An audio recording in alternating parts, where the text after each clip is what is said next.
Hello, I'm Mia Feynman, curator in the Department of Photographs at the Met. The new woman of the 1920s was easy to recognize, but hard to define. Her hair was bobbed, her dress chic.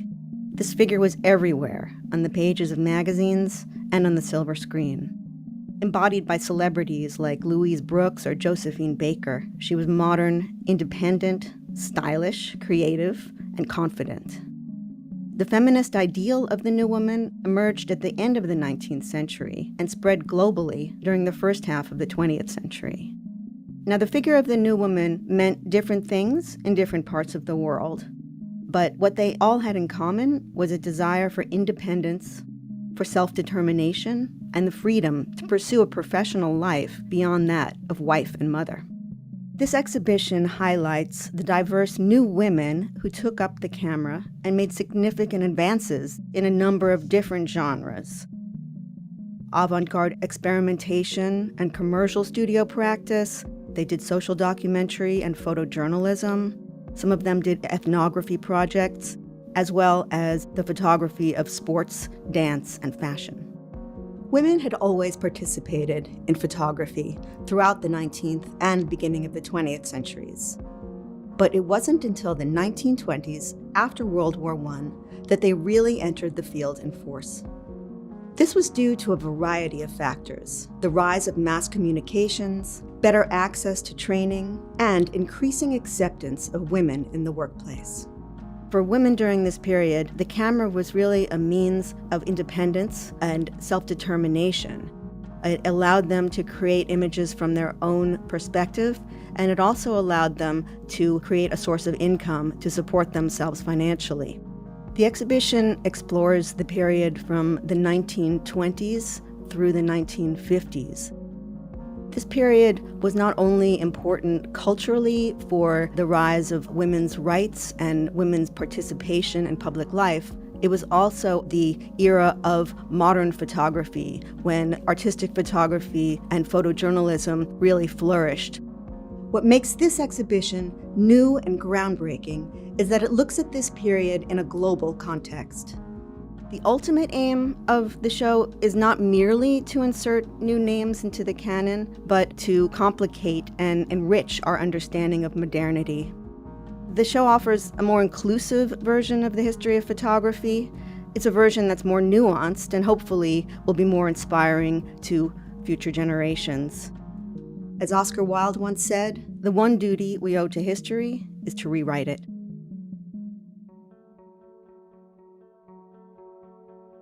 This is a self-portrait by the photographer Jermaine Krull, made around 1925. Now, most portraits show you the subject's facial features, their expression, maybe some details of their clothing and their pose. But here, the camera is foregrounded.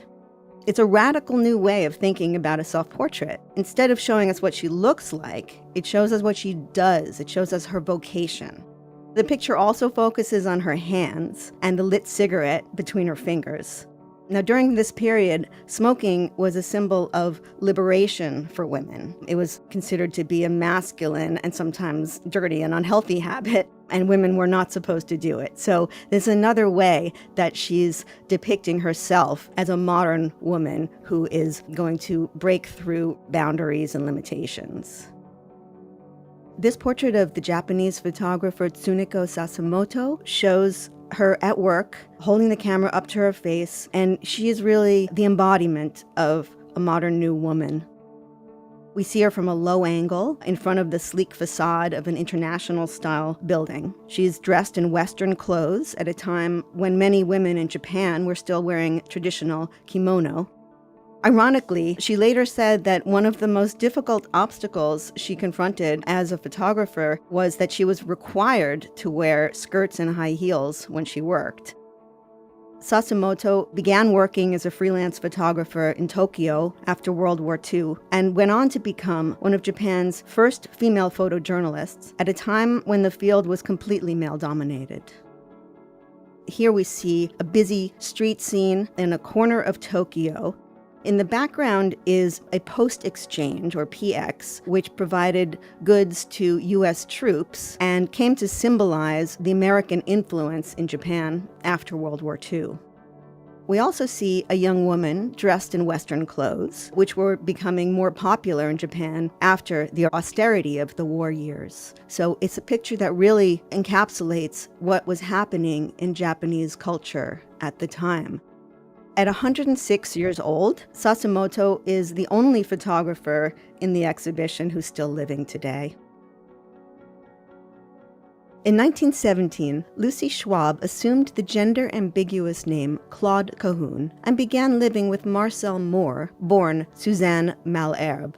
The couple collaborated extensively, including on a series of photographic self-portraits in which Cahun assumed various identities, using costumes, props, and makeup, much like Cindy Sherman did half a century later. This work is so radical because it suggests that gender itself is a performance, a form of masquerade, that our identities aren't fixed or stable but constructed, in part, through the images we see all around us. In this double self-portrait, we see two versions of the androgynous Cahun with two very different expressions. Neither is more real or more authentic, and that's part of the point. The self isn't one thing or another. We contain multitudes. This is a portrait of Homi Vijayarwala. She was one of India's first female photojournalists. Here we see her standing in the water at Chowpatty Beach in Bombay. She's wearing Western clothing and holding a camera to her eye, ignoring everything and everyone around her, completely absorbed in the act of making a picture. The image conveys a sense of professionalism, of independence, and commitment to her craft. I love this photograph of Bombay's Victoria Station. Vijayarwala is on the street. She positions her camera low to the ground and glimpses the station through the wheels of a rickshaw, reducing the dominance of this monumental symbol of British colonial rule, foregrounding the life of India, the life of the local street, with this backdrop of British colonialism receding into the background. Hildegard Rosen was one of many European Jews who emigrated to South America when the Nazis rose to power in the 1930s. She settled in Sao Paulo, Brazil, where she made some 3,000 images of the city as it transformed into a modern urban center. There's so much going on in this photograph of a busy street corner in central Sao Paulo. There are 3 businessmen in suits chatting on the right side of the frame. In the center is a fruit seller's cart that creates a wonderful frame within a frame. It seems like an all-male scene, but if you look in the center of the picture, you can see a young woman who is eating a slice of watermelon and looking back at the camera. This was actually Rosenthal's assistant. So although this scene looks completely spontaneous, it probably wasn't. It's simultaneously spontaneous and constructed. And that's what's so exciting about street photography. There's kind of a random play of people and vehicles, but what the photographer does is to frame it and to give it meaning. Commercial studio photography was an important pathway for many women to forge a professional career and to earn their own income. There was always a play of gender and race and cultural difference inside of a portrait studio, but studios run by women offered a different dynamic. Florestine Perot-Collins ran a successful portrait studio in New Orleans that catered primarily to Black and Creole clients. Here we see a portrait of Collins's friend, Mae Fuller Keller. She is posing in a lace-tiered dress, high heels, and bobbed hair, the personification of a modern new woman. In contrast to the often racist images of Black Americans that were circulating in the mass media at the time, Keller appears relaxed, confident, and self-possessed, an individual rather than a stereotype. Creative formal approaches like photomontage unconventional cropping, and dizzying camera angles came to define photography during this period. Although they were often overshadowed by their male partners and colleagues, women photographers were integral in shaping an avant-garde visual language that promoted new ways of seeing and experiencing the world. This is a portrait by Lucia Moholy of her husband, Laszlo Moholy-Nagy, who was a teacher at the famous Bauhaus art school in Germany. It's a playful portrait in which he holds up his hands as if to say, "Don't take my picture." Although it appears spontaneous, you can see that the framing is very careful. His eye is framed right between his thumb and forefinger, and the focus is on his face rather than on his hand. One of the things this portrait is about is privileging the eye, privileging the camera eye over the manual craft of painting. It's the ascendance of photography as an avant-garde art form in the 1920s. This period saw the rise of the printed press and especially of fashion magazines. The unprecedented demand for fashion and advertising photographs between the world wars provided many new employment opportunities for women. Fashion and advertising photography provided a space where women could experiment with pictures intended primarily for a female readership. This is an advertisement for hair oil by the team of Greta Stern and Ellen Auerbach, German photographers who called themselves Ringel and Pitt after their childhood nicknames. We see a very modern-looking mannequin dressed in a frumpy old nightgown that belonged to one of the artist's mothers. And if you look closely, you'll see a real human hand peeking out of the sleeve and holding the bottle of hair oil. This uncanny detail calls attention to the artifice of the advertisement, embracing but also poking fun at the commercial image of the new woman. Lillian Bassman was not only a photographer, she was also a very influential art director for the teen fashion magazine Junior Bazaar. As a photographer herself, she was very experimental. She used various darkroom techniques to give her images an almost painterly look, as in this photograph of a model wearing a translucent hat. Here, Bassman is playing with the ideas of concealing and revealing, of fashion as a means of self-expression, but also as a kind of mask to hide behind.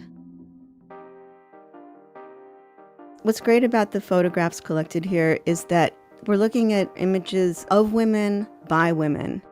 We see more images of strength, we see more playfulness, we see different ways of conceiving of the body, of looking at the body, and of representing human bodies that have just been left out of the history of photography.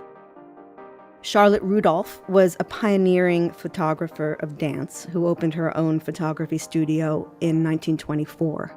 This photograph is part of a series of the German avant-garde dancer Grete Pallucke, who pioneered a style of dance that was angular, expressionistic, and based on improvisation. Rudolph beautifully captures the incredible energy and originality of her choreography. I love the way that her muscularity is really emphasized. Her arms and legs are bare, and she looks strong and grounded, very unlike the ethereal, more feminine style of ballet that preceded this modern dance form. Dora Kalmus, who called herself Madame Dora, was the first woman to open her own photography studio in Vienna in 1906. This full-length portrait of the painter and illustrator Mariette Poghoffer, famous for her lithographs celebrating lesbian and bisexual relationships, is an amazing representation of the new woman. Here, she cuts a very masculine image in a trench coat, a man's shirt and tie, breeches, knee-high boots, and a fedora. It's an expression in fashion of androgyny and liberation.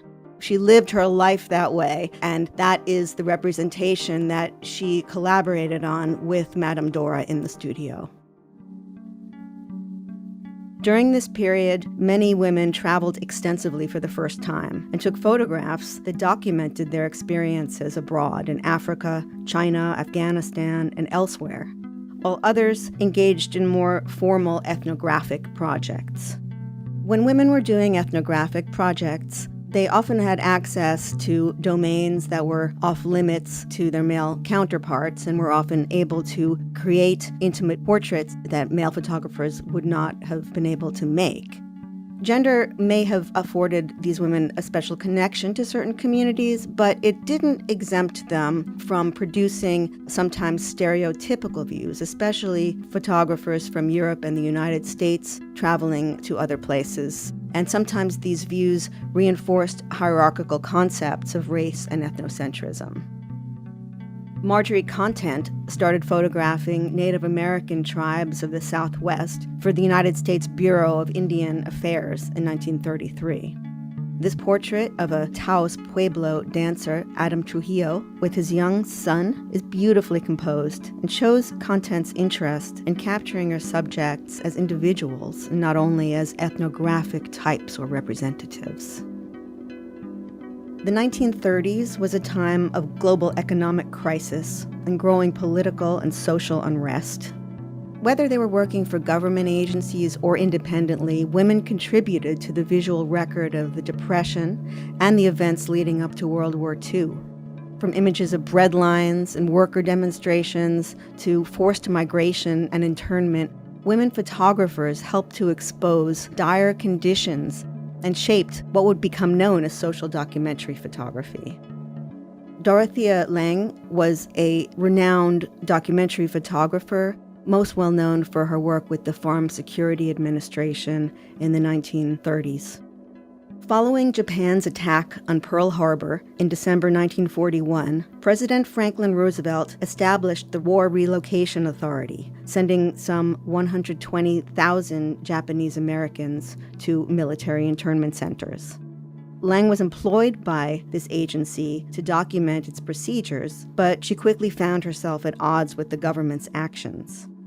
Here, she photographs a large sign on the facade of a grocery store owned by a Japanese-American family in Oakland, California. She wanted to make an accurate record of what was happening, including the devastating loss of homes, businesses, and community experienced by people of Japanese descent during this time. Pictures like this are painfully relevant today when Americans of Asian descent are again being attacked as a result of racism and xenophobia. The rise of the picture press in the 1920s and 30s established photojournalism as a dominant form of visual expression during this period shaped by two world wars.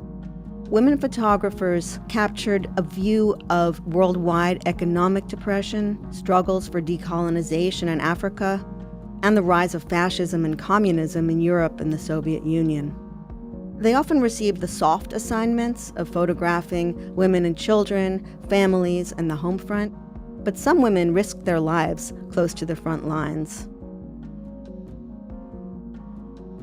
Galena Sanko was a Russian photojournalist who was trained as a nurse, driver, and mechanic. She was one of the only female photojournalists sent to the front lines during World War II. What makes this such an extraordinary war photograph is that she's right there at close range, probably lying in the mud. You can almost hear the bullets, and you see these two soldiers sort of charging into battle. You're right there with them on the front lines in the trenches during this period of conflict. The photographers featured in The New Woman Behind the Camera produced images that reflected both their personal experiences and the extraordinary social and political transformations of the early 20th century. Together, they changed the history of photography.